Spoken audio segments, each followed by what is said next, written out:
Welcome, everybody. We are here at the beginning of the 9th class here in our trek through Jewish history. And today is another one of those big inflection points. So we spent the last 3 weeks really talking about the wider rabbinic/Gaonic period.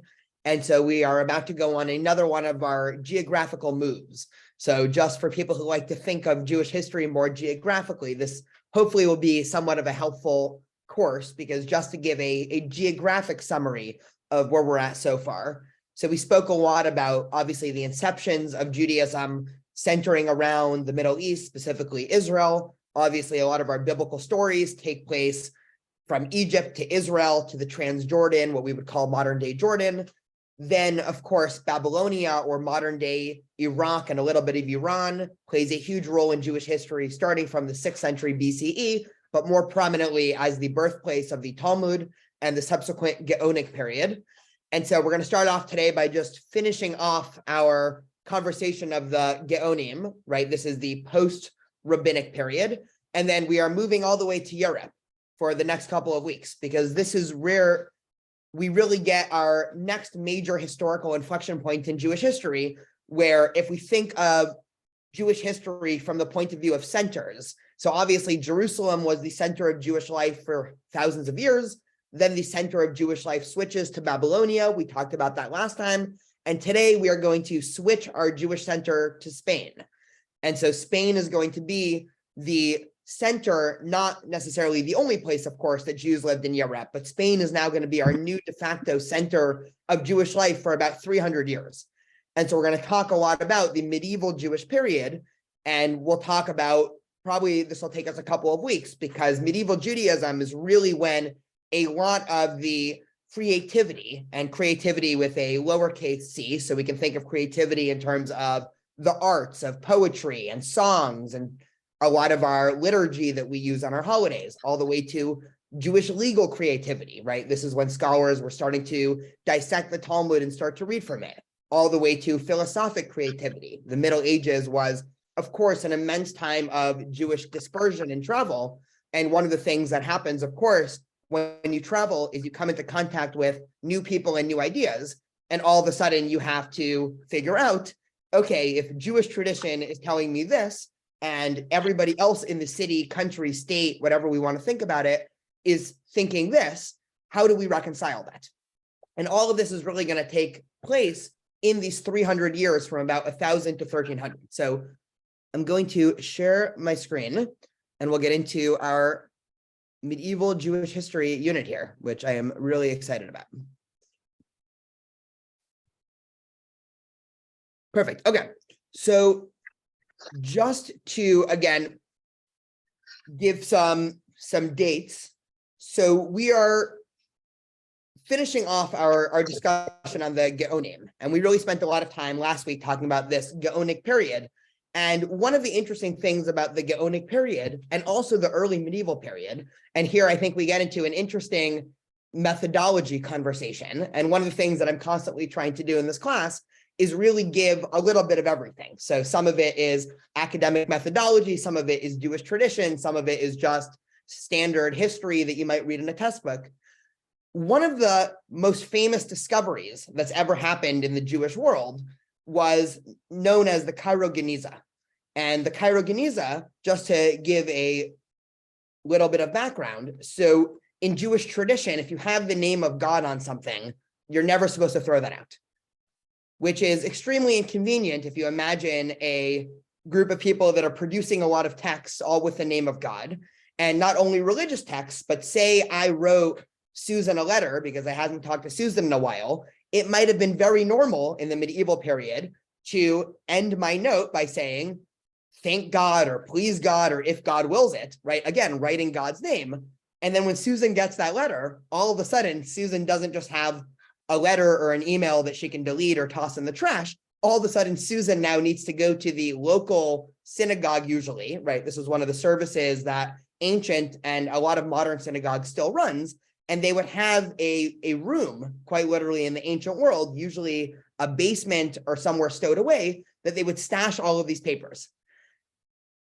One of the most important discoveries in Jewish history in the late 1800s was in the city of Cairo in Egypt, where they uncovered this massive geniza, this massive trough of hundreds of thousands of documents, and scholars still today, 130 years later, are going through all this. Now, I bring this up for a couple reasons. One, just in terms of our focus today, the finding of the Cairo Geniza is going to inform a lot of what we're going to be talking about over the next couple of sessions. And so just in terms of some methodological background of trying to figure out, when I say random things about the Spanish Jewish community, where is this coming from? I obviously was not there. So a lot of this is on behalf of scholarly work done on the Cairo Geniza. The more interesting reason why I bring this up is because I think it's just another puzzle piece in sort of this wider methodology of trying to figure out, can we actually say anything definitively when talking about history? Because one of the really interesting things about the Cairo Geniza, and this is the same with the Dead Sea Scrolls and same with a lot of big archaeological discoveries, is before this was discovered, we virtually had no clue about the lives of many famous Spanish Jews. We had no insight into what day-to-day life was, right? There was sort of this black hole of, obviously we have some religious texts that made it through the centuries. But again, findings like this, I think, are almost a exercise in humility in terms of whenever we're looking back in the past, we can never say for certain, I know exactly what happened 800 years ago, because it very well might be that in a couple of days from now, somebody else will make an incredible discovery and come up with an entire other trough of evidence, and we'll have to completely refigure all of our theories as to what happened in medieval or ancient Judaism. So just, I wanted to throw that out at the outset before getting into any of the hard sources. So just to finish off, I was going to do this at the end of last time, but we ended up getting into an interesting conversation. So I decided to finish. So we finished on time. From the year 700 to 1000, this is mostly a review from last week, was the period where the Talmud was already sealed. And so the Babylonian Talmud and also the Jerusalem Talmud was already a closed book, which meant that they weren't adding to it, they weren't editing it, they weren't redacting it. But this book was now getting spread to Jewish communities all across the world, really. Now, Jewish life was still centered around Babylonia with the great yeshivot that we talked about last time, Sura, Neharda, Pumbedita, and scholars from around the world would flock to these great schools, much the same way that people in our society flock to elite colleges when they wanted to become the next generation's leaders of thinkers.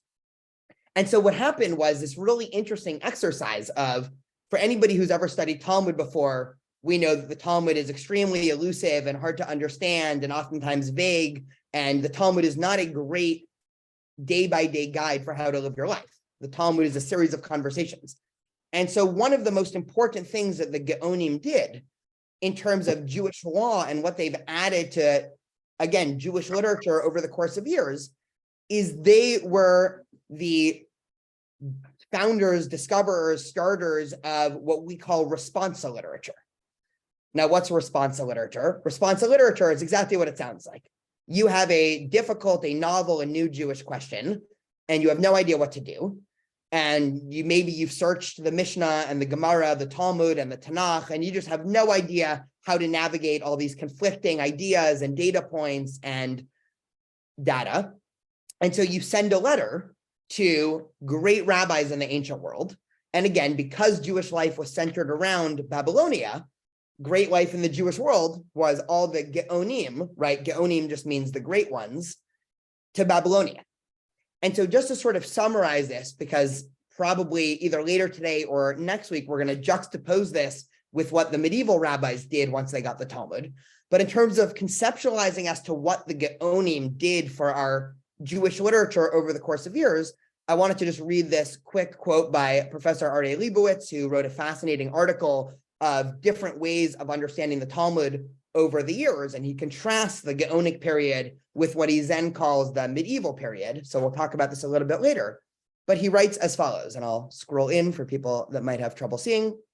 So he writes, the Talmudic commentaries that emerged from the Geonic era primarily focused on straightforward explanations of difficult Talmudic lexicons or on the elucidation of specific complicated passages. Additionally, Geonic attention was turned towards the issuance of legal rulings for the many communities that looked towards the Babylonian academies for legal decisions. Again, nothing crazy, nothing novel. All he's pointing out is that this period was a period of, we can almost think of it as the post-Talmud, right? The Talmud was this new book that was being spread around the Jewish community. People needed to understand how to dissect and understand and what to do with the Talmud. And so the Gaonim were there to elucidate it. Now, where we're starting off today is the year 1000 CE. And it's a great round number to remember, right? This is 2000 years after King David, right? If we're thinking of other round numbers. And the reason why I'm honing in on 1000 CE is because a couple of different things happened all at the same time. This is the time that historically Babylonia ceased to be a center of Jewish life. Now, there are a lot of different theories as to what happened, right? Jews had been living in Babylonia and still did after 1000, but Jews had been living in Babylonia for thousands of years, and Babylonia was a pretty good place to live. But there are a couple different things that scholars give, right? The real answer is probably some mixture. So I just want to list a couple of theories, and then we can sort of move on with what then happens once the bulk of Jews end up leaving Babylonia. So one, this might come as somewhat comedic, somewhat not surprising, because the Jewish community was so centered around Babylonia, it became increasingly hierarchical, with a couple of institutions and yeshivot sort of dominating the scene. And a lot of other people didn't like that. And so an aura of divisiveness began to slowly and steadily increase throughout the Babylonian Jewish community, to the point where there were people that were so angry and upset at each other that people started leaving the community, right? So that is one academic theory as to what happened with the Jews in Babylonia. Another interesting theory, again, there's probably some truth to all of this, is we remember from our world history in the 6th and 7th century CE is the advent and subsequent spreading of Islam, which was a new religion, of course, in the late 6th, 7th, 8th, 9th century as it spread and made its way throughout the Middle East. And so if we think about the Talmud was primarily written from the year 300 to 600. And that was under mostly Zoroastrian rule, right? That was pre-Islam. All of a sudden now, Islam comes in, makes its way not just across the Middle East, but if we remember our world history, Islam then sweeps its way throughout North Africa and ends up in Spain. And so all of a sudden, within a couple hundred years, Spain and Babylonia are now united under a single religious entity. And so a lot of Jews that were in Babylonia, as opposed to Spain being this crazy far off place that they had no connection to, it was almost as if, this is going to be an imperfect analogy, but it's almost as if the US decides to make some random country halfway across the world part of the United States of America. And a lot of Americans say, oh, you know what?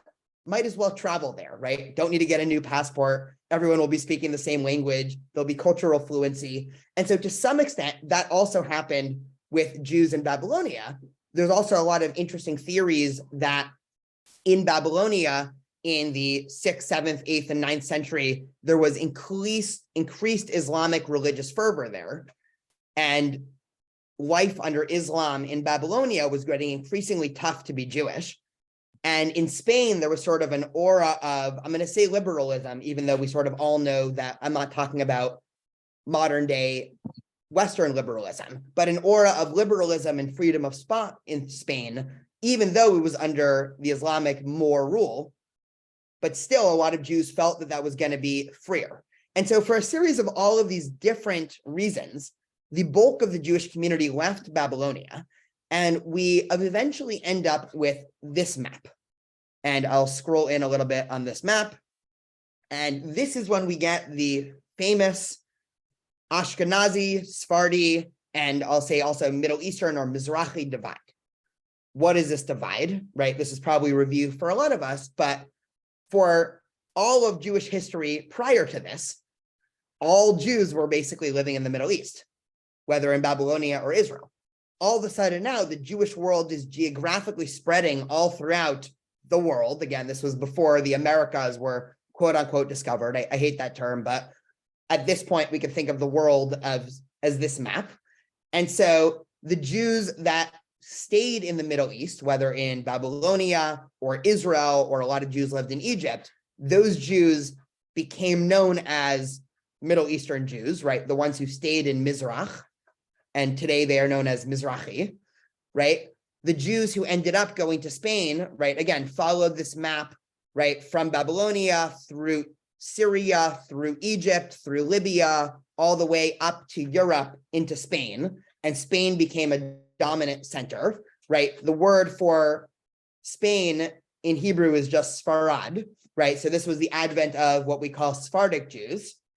And then once Jews landed in Spain, right, it was only a matter of time until they were going to explore the rest of Europe. And so populations of Jews ended up traveling northeast to the rest of Europe. And eventually Germany then became another cultural center. And again, the way to say Germany in Hebrew is Ashkenaz, right? And this is where Ashkenazi Jews come from. And so even before we move on, for anybody who's ever heard these terms, Ashkenazi Jews, Sephardi Jews, Mizrachi Jews, and had a question of, aren't all Jews from Israel? Or where did all these different Jews come from? Or everything like that. It's really about 1000 CE, again, give or take a couple hundred years, because history doesn't work overnight, that this split was really felt regionally. One or two more comments, and then we'll start to actually get into some sources here, and we can take time for questions. This is, again, Spain is going to be the new center of the Jewish world, but because Jews were so geographically dispersed, this is really the end of centralized authority in the Jewish world. And this is something really interesting to think about, right? If we remember, obviously, in the times of the temple, there was centralized authority. During the times of the rabbis, there was centralized authority. During the times of the Gaonim, there was centralized authority in Babylonia. And when I say centralized, I don't mean all Jews were centralized, but authority was centralized. All of a sudden, Jews are now too far apart for there to be central authorities. And so there became a bottom-up arising of more regional authorities. And this is then when we start to get the real cultural splitting between, say, Ashkenazi Jews and Mizrachi and Sephardi Jews. And a lot of the difference in customs that an Ashkenazi Jewish family, let's say, such as myself, from, let's say, a Mizrachi Jewish family, such as my wife's, a lot of these customs can be traced back to about 1,000 years ago, because there were different pressures that were affecting the different communities. And so rather than, again, stare at this map, I actually wanted to give one case study of these differences, and then we'll take some time for questions, then we can explore some sources. So I wanted to give a what I call a tale of two sages and regions. And so rather than, again, give generalizations here, I wanted to concretely give you two examples of a lot of the cultural differences that evolved between Ashkenazi Jews and Mizrachi/Sephardi Jews. So one, this should be familiar to us, right? Saadia Gaon, I think I mentioned him 2 weeks ago, but he was a Gaon. So he was from the end of the Gaonic period. He was the Rosh Yeshiva in Sura, which was, if we remember, one of the main yeshivot or study halls of Babylonia, right? So he was born in Egypt, he went to Israel, ended up in Iraq, right? So he basically has a life that mirrors the classical life of a Jewish scholar in the 800s and 900s, right? You grow up either in Egypt or Israel, you're very studious, so your parents want to send you to the best schools, you're shipped off to Babylonia, you study there, and you become a great rabbi, right? A very easy life recipe. Now, when we start digging into what Saadia Gaon started to do, is he started a huge trend that would then be present in both Mizrachi and Sephardic literature over the next couple hundred years. Because Saadia Gaon was towards the end of the Gaonic period. And again, let's say he was growing up around 900, he was under Islamic rule. And this is some of the earlier centuries, of course, in which Judaism was under Islamic rule. And one of the things that we know from Islamic rule in 900, 1000, 1100, 1200 is that there was a rebirth of an aura of intellectualism that spread all across the Islamic world. And so if we think about one way to think of this is, obviously, we know that the Greeks produced a lot of the bedrock and foundation of what we think of as philosophy. So Plato and Aristotle and a lot of what we know to be political science and a lot of these ideas, right, even math to some extent, were created and the groundwork was laid by the Greeks. Once the Romans and Rome turned Christian took over the Greeks, the early Christians had very little use for a lot of this philosophy and math and what we might think of as secularism, right? It's still a wrong, the word doesn't map perfectly, but non-religious pursuits of wisdom, let's call it, right? Mathematics, politics, philosophy, all of these things. So all of a sudden, this tradition, this intellectual tradition was continued under the Islamic world. And so all of a sudden, books such as Plato and Aristotle and all of these great Greek, both philosophic and mathematical books were being translated into Arabic, and they were being spread throughout the Islamic world. Now, Jews that were living under the Islamic world now had a cultural and ideological challenge. What was the challenge? Well, if you read Aristotle, and then you read the book of Genesis, let's say, there are a lot of discrepancies, right? We don't have to go into all of them now, but it's very hard to reconcile a traditional Jewish worldview with a traditional Greek philosophic worldview. This is going to be a major theme, by the way. We're going to probably talk about Maimonides next week, so we'll talk a lot more about this. But Saadia Gaon is the first Jew, really in hundreds of years, right? One other name for anybody who's really, picking, there was a rabbi or a Jewish thinker named Philo in the 1st century CE, right? We barely touched him because he ends up not being really a major Jewish figure, even though he was Jewish. He ends up actually being a lot more important for formation of Christian thought.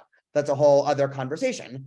But now all of a sudden, it had been virtually 800 years before there was a head-on Jewish philosophic attempt to reconcile Judaism with something. And all of a sudden, Saadia Gaon writes what is known as the Book of Beliefs and Opinions. What is the Book of Beliefs and Opinions? It's exactly what it sounds like, right? Saadia Gaon attempts to write a philosophic book that shows how Plato and Aristotle can be reconciled with Torah, right? And we'll talk a lot more about specific examples of this. Again, we're going to spend probably at least half a session on Maimonides, who's sort of the chief architect of this way of thinking. But just to think about a lot of the regional challenges that the Jews under Islamic rule were dealing with was ideological, right? Saadia Gaon also writes a book on grammar. Now, I guess our pop quiz for today, I'm curious if anybody wants to venture to guess. Why would Saadia Gaon, this is one of the first times, again, in Jewish history, someone's writing a book on Hebrew grammar, right? The Tanakh doesn't seem that interested in grammar, right? Biblical Hebrew is notoriously, the grammar is a little wonky, right? That's what you would expect a book written over 1,000 years because grammar rules change and evolve. The rabbis aren't that interested in the Talmud and the Midrash of grammar rules. Now, all of a sudden, in the early Jews living under Islamic period, you start getting a hyper focus on Hebrew grammar. Does anyone want to venture a guess?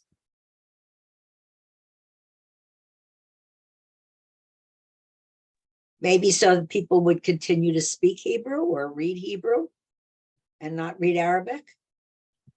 Yeah, I love it. You said two things that are on the right track, right? So one, this shows you that there was a concerted effort by Jewish leaders that Hebrew was in trouble in some way.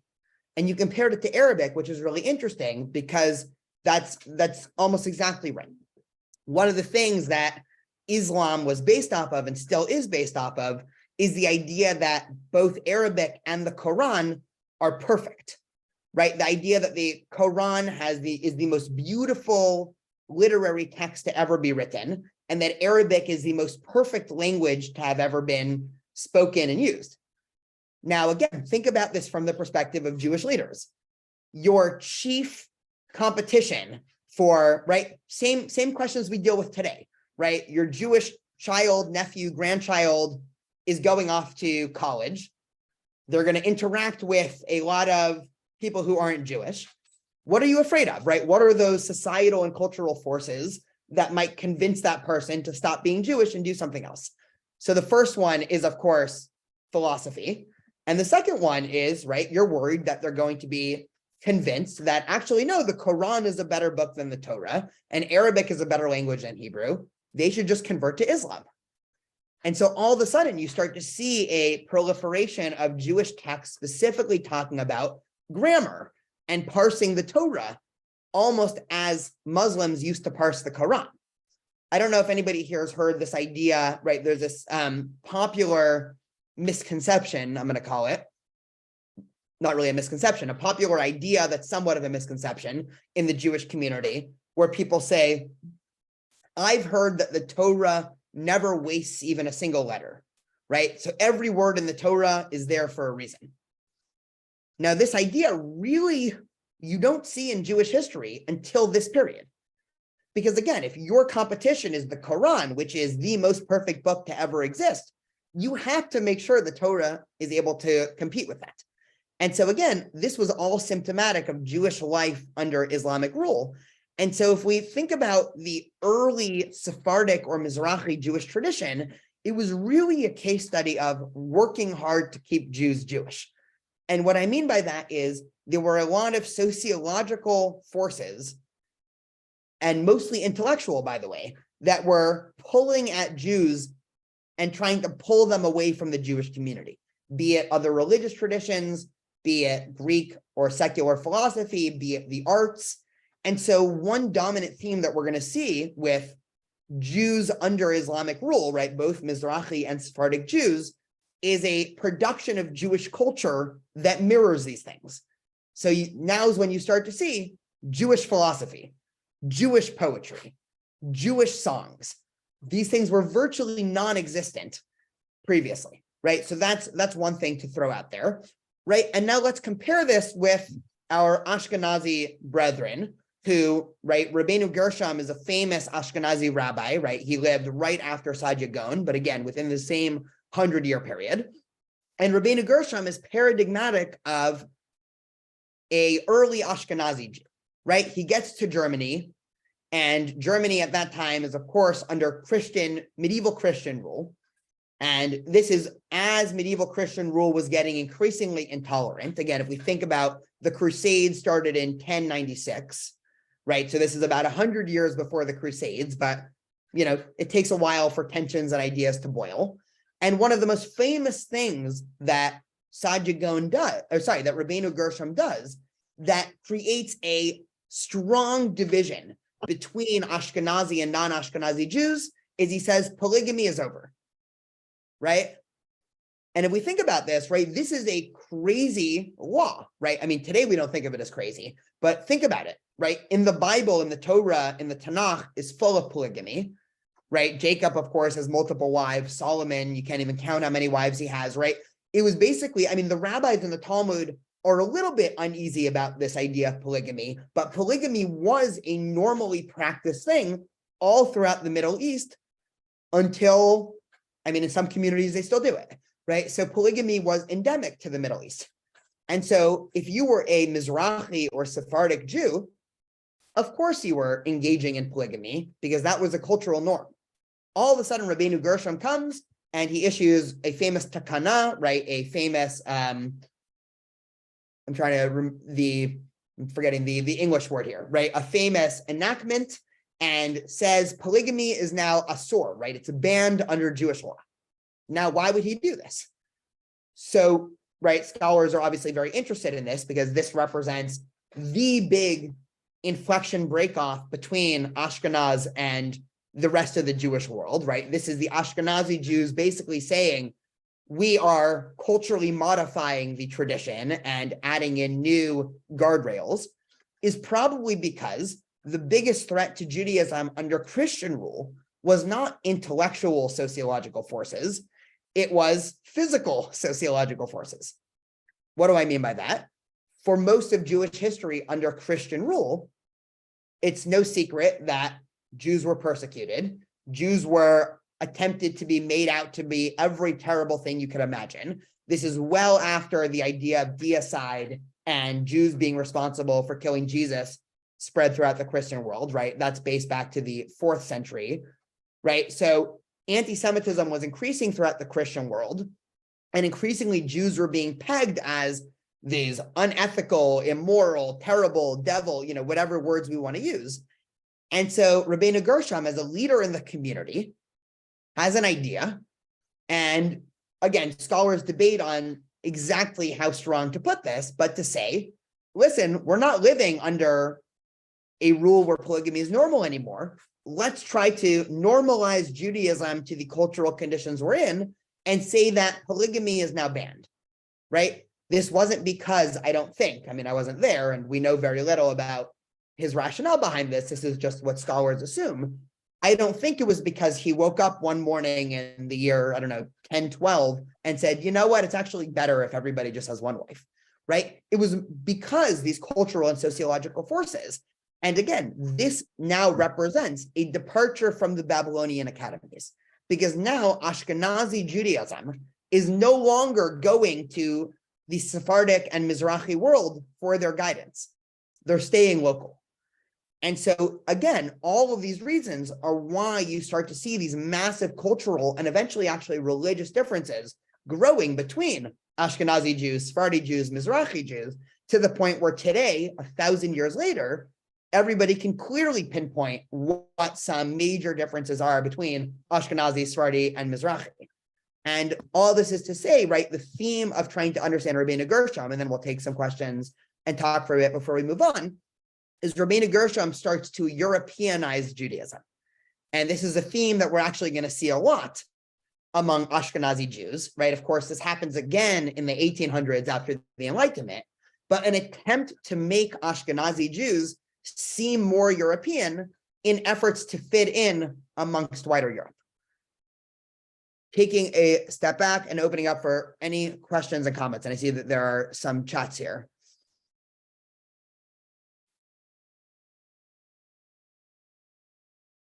So somebody said that they started learning Hebrew as a second language, so grammar now becomes necessary. It is a good point, although Aramaic probably would have been the first language in much of Babylonia. And so it's not so much as Hebrew was a second language, but it really is this sort of competition of Hebrew and Arabic. And then Ruth said, this makes Ashkenazi Jews seem more Christian-like, and you're 100%. The Hebrew is becoming a second language for multiple people. I see. Now they need a common grammar. Yeah, I see. So you're trying to explain the grammar rules. Yeah, that's fair. And yes, Ruth, just to finish off your question, and then I'll take Susan, your question, right? This was a concerted effort, again, to make Ashkenazi Jews seem more Christian-like. Again, this is before any major expulsions or pogroms under the Christian world. And so, again, one of the dominant scholarly theories is that Rabbeinu Gershom was attempting to basically send a message to the Christian world saying, look, Jews are similar to you, right? We're not these, right, excuse my language, I'm being facetious here. We're not these sort of backwards, immoral, Middle Easterners that you might think we are. Look, we're good, upstanding Europeans. We just have different beliefs than you, right? This is, of course, going to be a major theme throughout Ashkenazi Judaism, but that's almost certainly one of the things Rabbeinu Gershom was trying to do. Susan, go for it. My question is not really historical, but I thought that this decreed interpretation was only good for 1,000 years. And then what was supposed to happen? Was it going to be reviewed? Did people ignore it because it's 1,000 years ago? Yeah, it's a great question. So Susan's saying that the original enactment was only going to take place for 1,000 years. I don't think anybody really gave thought as to what happens when that gave up. But I mean, one of the interesting things, I mean, so we'll go on a bit of a tangent here, right? So obviously in the Ashkenazi Jewish community, polygamy is so culturally different than anything we can imagine that, I can't imagine a big rush to reenact polygamy. This actually was to some extent an issue in the mid-20th century with Israel, because there were a lot of Mizrachi communities, right? Jews from Morocco, Egypt, Yemen, all of Syria, all of these places that practiced polygamy. And it was a problem when they all moved to Israel. And one of the things, I mean, again, we'll talk about Israel probably towards the end of this class, but one of the more upsetting sagas in the creation of the state of Israel, and we can unpack at a later time why exactly Israel felt the need to do this, but Israel looked very down upon Mizrachi Jewry. And so one of the things that they did was they basically forced monogamy on all of the people coming in, which again was a problem if, let's say, all Jews in Egypt or Yemen or Syria and all these places are suddenly kicked out of their country because of the founding of the state of Israel. They now need to take refuge in Israel, but they have 3 wives because that was extremely normal in Yemen in 1940, let's say. All of a sudden, what do they do once they get to Israel with 3 wives, and the state won't recognize more than 1 wife? So this actually was a big tension, and a lot of Israel, right, can, one way to analyze the last 75 years of Israel is through a lot of these tensions of Ashkenazi and Sephardi Jews. And one of the reasons why is you can see this, right? 1,000 years ago, Ashkenazi and Sephardi/Mizrachi Jews split off. And it'll eventually become clear why I'm lumping in Sephardi and Mizrachi, but I'll explain that a little later. But Ashkenazi Jews broke off, and now 1,000 years later, they reconnected again in Israel. And so you can imagine a lot of these cultural tensions taking place where the religion is, of course, the same. The rituals are the same because most of that is based in the Talmud, but a lot of the cultural differences, right? The Middle Age was a time of growth of Jewish culture. And so a lot of those cultural differences were so pronounced that it was tough to reconcile that. Ruth, go for it.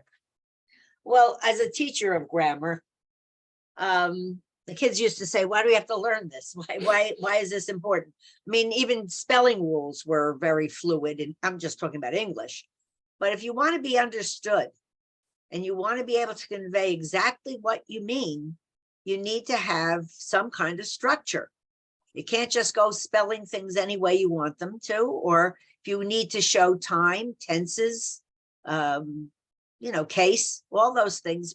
And if they're saying that the Quran is perfect, that kind of might imply that the Tanakh is not. Mm-hmm. So they wanted to perhaps clean it up, and maybe not clean that up, but make sure that whatever else was produced said what they meant and meant what they said. Yeah, you are 100% right. Yeah, and that's exactly what happened. I'll also give an apology. I know I every few minutes I seem to lag for a couple seconds, so I apologize for that. I'm not sure why my internet some days decides to be stronger than others. So let's move on a little bit. So one of the directions that I want to go in is I want to sort of introduce the diversity of medieval Jewish history and thought. And I wanted to do this in a couple of different ways. And again, we're not going to get through all this today. This will probably be both today and next week's class. But I want to at least start off with sort of different headers and to kind of go through different types of medieval Jewish literature as sort of indicative of a lot of the different productions and a lot of the different historical circumstances that Jews saw in the medieval world from 1,000 to, let's say, 1,400, right? We get another big inflection point at 1492, right, with the Spanish Inquisition and expulsion. But we'll keep it 1,000 to 1,400 for now. One of the things that medieval Judaism saw, and this is something that most people that are still involved in contemporary Torah study glean an immense amount of gain from, is a production of biblical commentaries. And so one way to think of this is obviously the rabbis studied the Torah and they issued commentaries, but the commentaries of the rabbis is what's known as Midrash. And Midrash is in a very specific style of, the root of drash, right? If we think of what it means to give a drash, Midrash means to expound. And so a lot of Midrash basically takes a word or a phrase and paints a vivid picture of the background of what's going on, oftentimes to teach a lesson, right? We can think of it as almost fables or metaphors or analogies or something like that. But there was very few, if any, systematic commentaries where, let's say, somebody were to sit down and Mark was going to say, okay, for the next 52 weeks of the year, every single week, I'm going to go verse for verse in the Torah, and I'm going to write a commentary on every single verse in the Torah until the Middle Ages.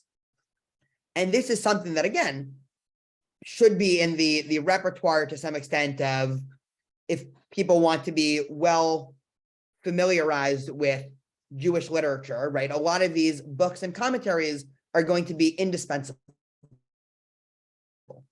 So I wanted to list a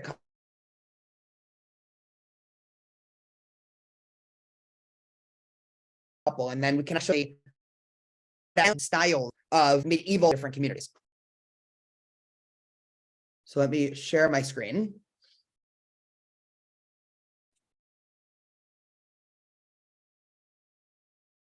Okay, so we can start at the beginning here, because this is a verse that hopefully everybody is familiar with. And one of the reasons why I really like using Sefaria is because we can sort of see Jewish history jump out at us as we study. And so one of the features, and for people who don't know Sefaria, it's one of the greatest resources. Basically, we've taken a library that in the past would have been as big as an entire academic center and condensed it into a website. And so Sefaria is an incredible resource, right? It's just sefaria.org. And so you go to Sefaria and you click on the first verse of the Torah, right? Bereshit bara Elohim et hashamayim ve'et haaretz, right? In the beginning, God created the heavens and the earth. Sefaria actually translates it a little bit differently, right? We can see why in a second. And now we click on commentaries. Now, Sefaria tells us that it has stored in its database 453 different commentaries to this one verse, right? So if you ever worry that rabbis are going to run out of stuff to say Shabbat morning when they give their sermon, right? Don't be so afraid, because you have 450 commentaries just on the first verse of the Torah, right? And these are only the ones that Sefaria has documented, right? And so now we are introduced to our first medieval sage, right? A rabbi named Rashi, or Rabbi Shlomo Yitzhaki. And Rashi is probably the most famous biblical interpreter. And what Rashi did that was novel, right? Rashi was living in France, so he was an Ashkenazi rabbi. And Rashi attempts to, right, as Sefaria says, the most widely read biblical commentary compiled in the 11th century, explaining the simple meaning of the text with interpretive elaborations, which to some extent is a contradiction in terms. But what Rashi's primary goal in interpreting the Torah is to explore the midrashic background to the text. So what do I mean by that? Well, let's click on an example, right? Let's see what Rashi says about this first verse in the Torah. So we click on Rashi, and Rashi is now going to tell us a bunch of things that seemingly have nothing to do with the actual Torah, right? He's trying to teach us other lessons that are tangential. So let's just see two examples. So he's already commenting on this first word of the Torah, right? In the beginning. And what does he say? He says that Rabbi Isaac said the Torah, which is the law book of Israel, should have commenced with the verse, "This month shall be to you the first of months," which is the first commandment given to Israel. What is the reason then that it commences with the account of the creation? And so, right, very much in Rashi's style, and this is very stylistic of Rashi's interpretive style, he's not worried necessarily about what Bereshit actually means necessarily, right? He's trying to explore big picture philosophic midrashic background.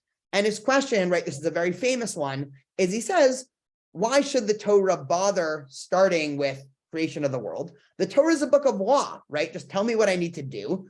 Why are you telling me all of these things, right? The answer that Rashi gives, which is actually very interesting when considering the modern political climate, is Rashi says, eventually the people of the world are going to say that you are robbers because you took by force the 7 nations of the land of Canaan, right? Modern day Israel. And so Jews can respond, no, the whole earth belongs to the Holy One. He created it and gave it to whomever he pleased. And so this is why the Torah is starting with creation, right? There's many other such answers, but this is, again, indicative of Rashi's style of trying to give midrashic background, right? We can look at one other example just from, again, this first verse in the Torah, where Rashi he's commenting on, right, just introducing another famous Rashi way of interpreting, where he is commenting on the fact that there's actually 2 names for God that we use in the Torah, right? most people would be familiar with, there is Elohim, and then the Yud He Vav He, or sometimes people call it Hashem, sometimes people call it God, right? And Rashi's asking an implicit question: why does the Torah say Bereshit bara Elohim et hashamayim ve'et haaretz? Why doesn't it say Bereshit bara Adonai et hashamayim ve'et haaretz? Right? That would be an equally plausible reading. And so Rashi again is telling us that Elohim is the mandate of justice from God. And so when God first created the world, he wanted it to be placed under the attribute of justice. But he realized that the world can't endure with justice.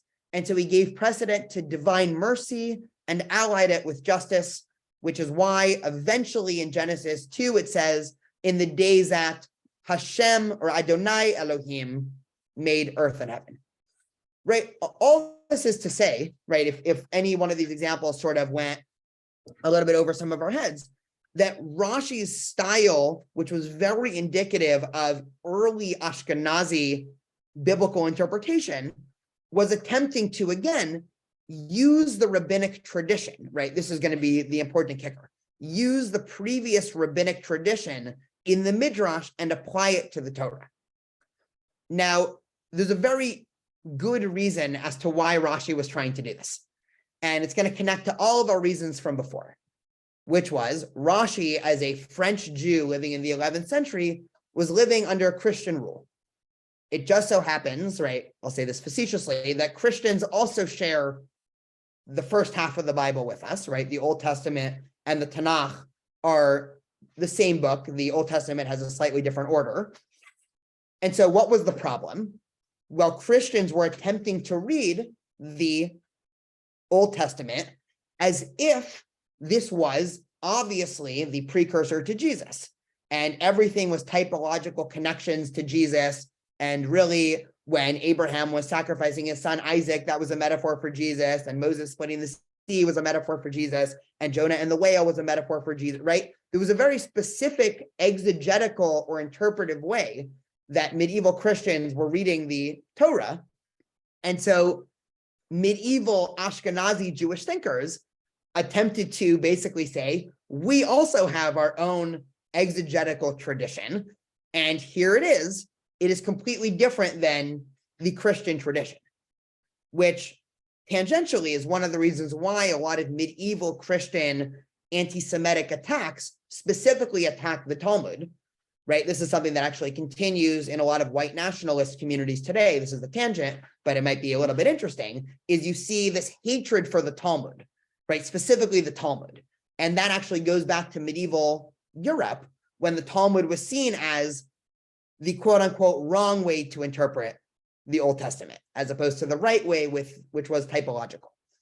Now we have Rashi's example in our head, and let's now compare this to Nachmanides, or the Ramban, who was a Sephardic Jewish leader and living in Spain under Islamic rule for at least some of his life, right? He actually ended up living under Christian rule. And so he, right, one of the things that medieval rabbis love doing is arguing with each other. So oftentimes the Ramban, again, living 150 years after Rashi, will quote Rashi and then offer another interpretation. And so he does exactly that. So he quotes the Rashi that we just read, and he says, this is a homiletic exposition as quoted by Rashi in his commentary. I'm going to paraphrase. He says, isn't that cute what Rashi says? Right, but that has nothing to do with what the text is actually saying, right? What does the Ramban say? One may object that it was indeed very necessary to begin the Torah with the chapter of, in the beginning God created, for this is the root of faith, and he who does not believe in this and thinks the world was eternal denies the essential principle of the Judaic religion and has no Torah at all. Now, who thought the world was eternal? Aristotle. Right? If we read Greek philosophy, Aristotle was the one who taught the world and matter is eternal. And so again, you see the cultural differences here, where the Sephardic and Mizrachi thinkers were much more interested. Again, this is a little bit of a generalization. You can find examples that don't fit here, but they're much more interested in philosophic, and to some extent, right, if we consider other medieval Sephardic commentators, much more almost literalist. What does the text say? Let's parse it for grammar. Let's parse it for literary genius, as opposed to Ashkenazi rule, which was interested in making sure that Jewish interpretation and Christian interpretation stayed very different. So just as sort of other cultural differences, right, here is just a long list of different rabbis that we can see here, right, just so you can at least have some picture in your head. This is presumably the Ramban. This is presumably Rashi. I say presumably, of course, because we have no idea where they got these pictures. But one actually interesting tangent, I was a little curious when I saw these graphics of how does anybody even try to come up with this? And so probably the most famous portrait in this group of pictures is the Ramban or Maimonides. And this is a portrait that anybody who's studied Maimonides has probably seen. And so lo and behold, somebody wrote an academic article on the reception history of this portrait of Maimonides. And one such set of scholars attempts to say that in the Cairo Geniza, again, this thing that we started out by talking with, there was a personal signature from Maimonides on some of his letters, and some of them, there was actually a scribe that drew a little picture of him. And apparently this is based off of that picture. The article that I read said he doesn't know if that's actually true or not, but we will go with that theory for now because it makes it a little more interesting that we have some potential glimpse of what these rabbis from 1,000 years ago did. So again, at this point, just going back to this map from above, right, we start to see more profound cultural and ideological and interpretive differences between the Ashkenazi and Sephardic Jewry. Let's do one or two other just types of religious literature. Sorry for the scrolling, right? Because the first branch of medieval literature is halachic/exegetical. The next important type of Jewish literature that we see is what I'll call the codes. Now, what is a code? So a code is an attempt to, as opposed to the Talmud, which was dealing with conversations and debates, and as opposed to the Geonim, which were interested in answering singular questions whenever one arose, starting in the Middle Ages, starting with a rabbi named Rabbi Yitzchak Alfasi, right, known as the Rif, but really taking center stage when it came to the Rambam or Maimonides, was to say, let me just summarize all of Jewish law in a book and hand it to the Jewish people and say, here, follow all the conclusions. Now, a couple things on codes. One, they were, of course, extremely controversial because codes, as opposed to the Talmud, which I like to define as process-oriented, right? The purpose of the Talmud is to be a process, not a conclusion. Codes are conclusion-oriented. They tell you what you need to do when, and it cuts out the creative process. And so a lot of rabbis were furious at these codes, and so furious that the Rambam wrote a book called the Mishnah Torah, right? One of his most famous books. The Mishnah Torah is a very, I'm trying to think how to say this in a nicer way.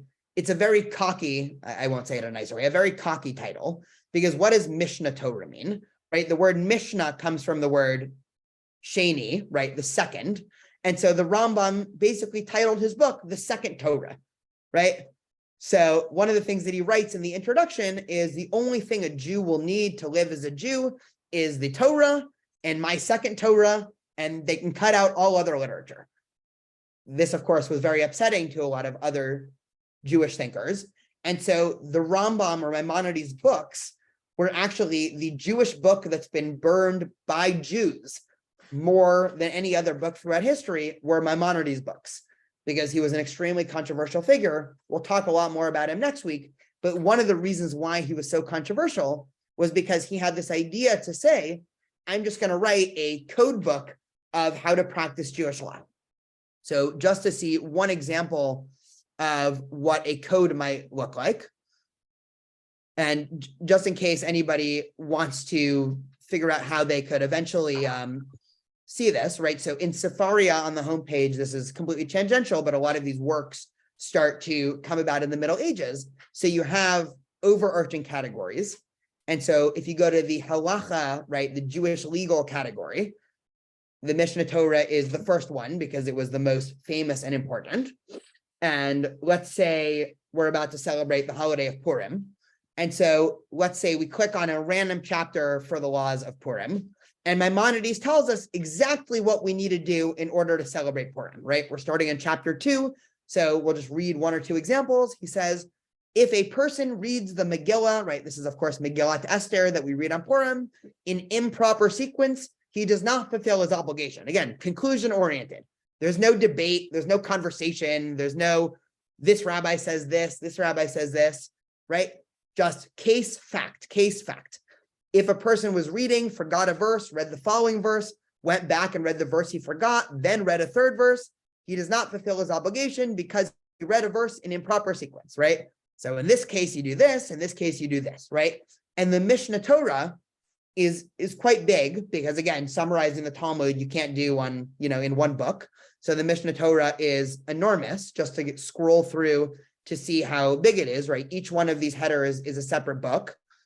And you can see, again, just like when we looked at the Mishnah, all of these different categories of everything dealing from interpersonal relationships to laws of kosher, to laws of holidays, to even laws of how to offer sacrifices in the temple, to laws of defilement and purity, all the way to business, right? And it keeps going, right? So this then starts, again, a new type of Jewish literature known as, again, the codes, where we start to see an increase of rabbis that were trying to simplify the Talmud in order to make sure that everybody had a baseline conclusion, because Talmud study was getting too complicated, at least the Rambam thought, for the average Jew to keep up with it. Any questions before we move on? We're going to do 1 or 2 more examples here, and then we'll finish for today. Perfect. Okay. So this may be the more the most complicated one of the day, and I want to introduce this because I think in the history of Jewish scholarship, this is one of the richest genres of literature that Jews have ever produced. And it's still one of the most commonly ways that the Talmud is studied in contemporary yeshiva settings. Is in the Middle Ages, we also saw, right, as some rabbis were attempting to simplify and reduce the Talmud to conclusions, other schools of thought were attempting to do the opposite. And they were attempting to do what I like to call Talmud to the Talmud. What do I mean by Talmud to the Talmud? Well, the Talmud is, again, a compilation of works compiled over 300 or 400 years. And so the Talmud was under no assumption that it was going to be internally consistent. And so in one book, they might talk about one topic, then in another book, they might talk about the same topic and come to 2 different conclusions. And most of the Geonim, or rabbis reading the Talmud, would have said, well, that's okay, right? There were just obviously 2 different opinions. Here's what I think, right? I think you go opinion A. Starting in the Middle Ages, in a school of thought named the Tosafot, or the Tosafists, it was a school of thought in France in the 12th century. They started to come up with a novel way to read the Talmud, which starts a intellectual trend that, again, is still probably the dominant intellectual trend in the vast majority of Orthodox yeshivot today. Certainly when I was in yeshiva, just as a personal anecdote, when I was in yeshiva in Israel, in Jerusalem 11 years ago, one of our sort of school of thought in the Talmud was created and informed by this group that was in France. So just as one example. Now, what did the Tosafist school of thought want to do? The Tosafist school of thought wanted to make the entire Talmud internally consistent. Now, that is a tall task when you're dealing with a text and series of conversations and debates that takes place over the course of 500 years. And so what Tosafot has to do, this school of thought, right, this French school of thought, is go through the Talmud. And every time you see contradictions between one place and another place, try to come up with reasons, rational reasons, why it's actually not a contradiction. And this then becomes famous of the style of Talmud for people that, again, spend a lot of time studying Talmud. So I want to show one example of this, and then we could finish for the day. So I want to go to Sefaria.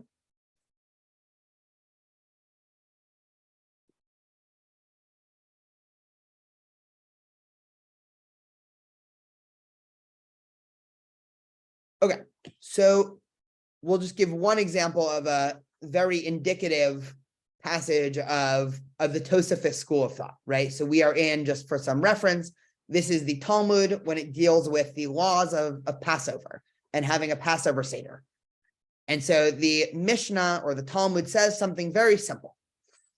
On Passover Eve, so on the day before Passover, adjacent to Mincha time, right, which just means the middle of the afternoon, a person may not eat until dark, so that he will be able to eat matzah that night with a hearty appetite, right? A very straightforward rule. The Mishnah basically doesn't want you sitting there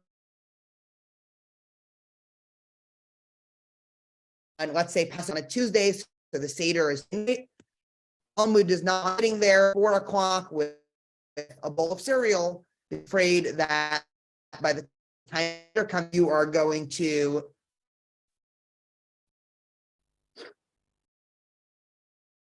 whoops, sorry, I think I cut out for a second.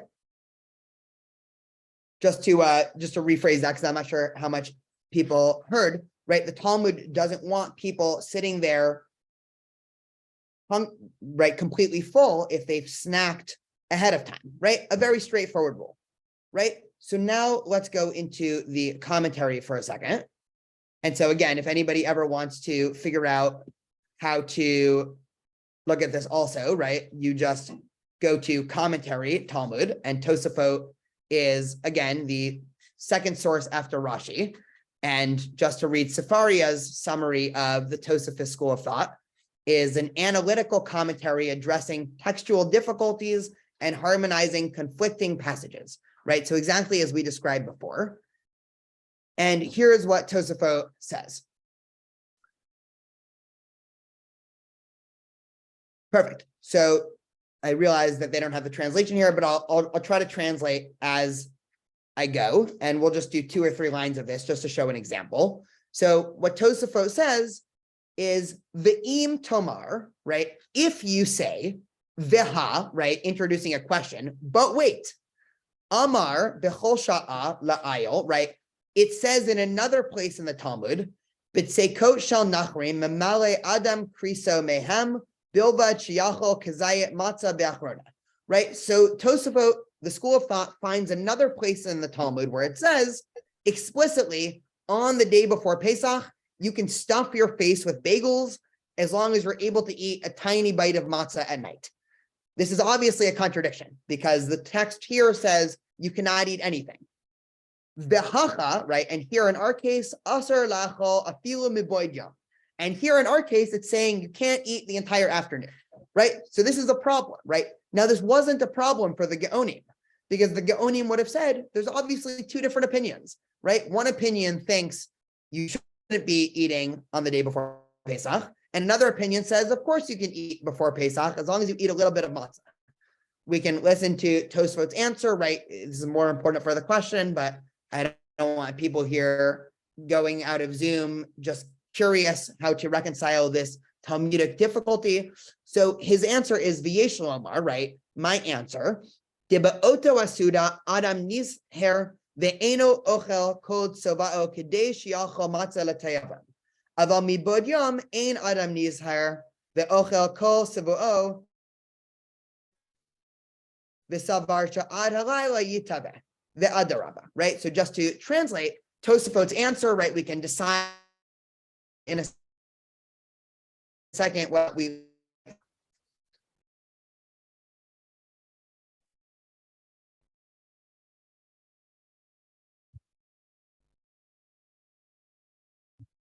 sorry about that. I think don't know why I'm having so many internet problems. Okay, I'll unshare for some reason, whenever I share my screen, it seems like the internet decides to crash. Can people hear me now? Perfect. Yes. So Tosafot's answer ends up being, right, this is somewhat of a counterintuitive example, but you can almost see the Talmudic logic flowing from it. His answer is that if you sit down right before sunset to have a meal, and you know that your Seder is about to happen in half an hour, you're going to be very cognizant of the fact that you still need to eat matzah, so you're careful, and so we let you eat half an hour before sunset. But at 3 p.m., you might say, I can eat a feast now, and of course I'll be hungry later, and you're paying attention, and you'll stuff yourself. And so therefore, one place in the Talmud, it says you can't eat in the middle of the day, and that's correct. And another place in the Talmud, it says you're allowed to sit down right before sunset and have a feast, and that's also correct, right? But again, this type of Talmudic interpretation is, again, paradigmatic of a lot of this medieval literature that started to flow. So just to sort of summarize, and we can end in a few minutes, and I'm happy to stay here for questions in a few minutes. And hopefully by next week, I will have figured out the internet difficulties. So I apologize for sticking with me here. Is in the Middle Ages, as opposed to Jews being conceptualized by either centered in Israel or Babylonia or a mixture, we really start to see a spreading of Jews across the world.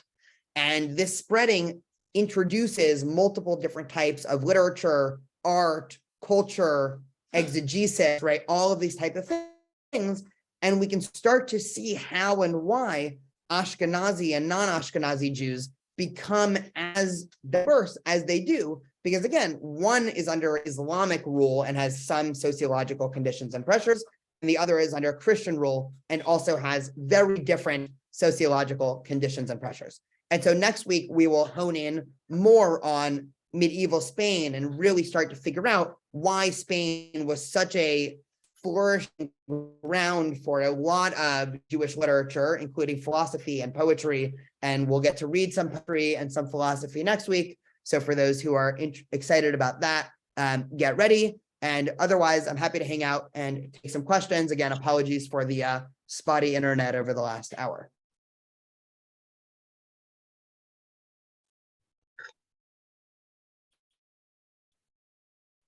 Rabbi, what was guide for the perplexed? Didn't Maimonides write that? Did Rambam write that? Who was Yeah, perplexed? 100%. So who was perplexed? Who was perplexed? Most of the short answer is most of the Jews at the time. But yeah, so next week we'll talk a lot about Guide to the Perplexed. In short, Guide to the Perplexed is Maimonides' attempt to reconcile Judaism and Greek thought. And so this is sort of similar to what we were saying about Saadia Gaon, but a much more expansive version of it. And this was, the magnum opus of Jewish philosophy, basically, where he's writing this entire book. And the sole purpose of this book was to say, you can fully believe in the Torah and fully be a Greek rationalist, and there's no contradiction. And so we'll spend some time next week going over some concrete examples, but the Guide to the Perplexed really started what a lot of people think of as medieval Jewish philosophy, because it really was a complete reinterpretation of Judaism to try to fit into the framework of Greek philosophy.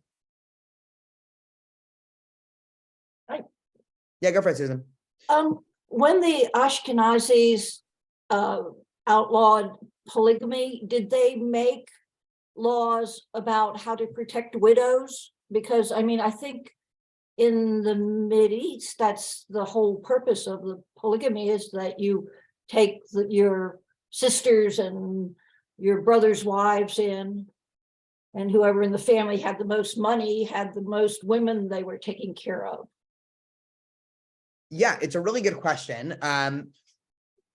It actually touches on a wider theme. This might be getting more than you asked for, but just a tiny history. So in the Torah, there's something called yibum, which is almost exactly what you're describing, which is if a family member, right, it's levirate marriage. And so if a family member passes away and there's a single woman, the brother, or in other cases, right, if you think about the book of Ruth, sometimes an uncle or a family member will basically bring them in as a wife, right? Some versions it's to protect her, right? Other less feministic versions might say it's because you want to have offspring that are under the name of the first husband. Already during the 6th and 7th century, polygamy and even this type of levirate marriage was on the decline, even in non-Ashkenazi communities. So I don't know this for sure, but I would guess most Babylonian Jews in the 6th to 9th century did not have multiple wives. It was probably only reserved for, people at the top of the, society. And so I don't know if the Ashkenazi Jews had to necessarily create these frameworks. I think they already existed. I think, in general, if you read through the Torah, there's, how many times does the Torah say, protect the orphan and the widow and, people that need things. And so hopefully, there was already systems in place. I don't really know what social networks and systems there were in place, but I would guess that they already had those. But there were actually a lot of other things that Rabbeinu, he issues this famous ban. Let me see if I can actually find, I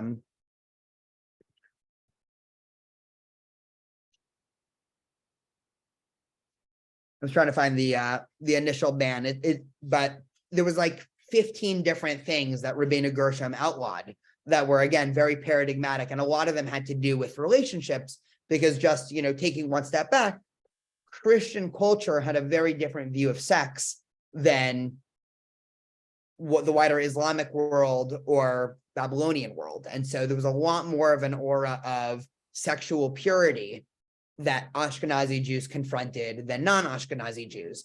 And so if you see even later on in the 14th, 15th, 16th century, how Ashkenazi Jewish leaders talk about sex and how, let's say, Mizrachi or Sefardic Jewish leaders talk about sex, they're very different because, again, of these differences, right? There was a medieval, right?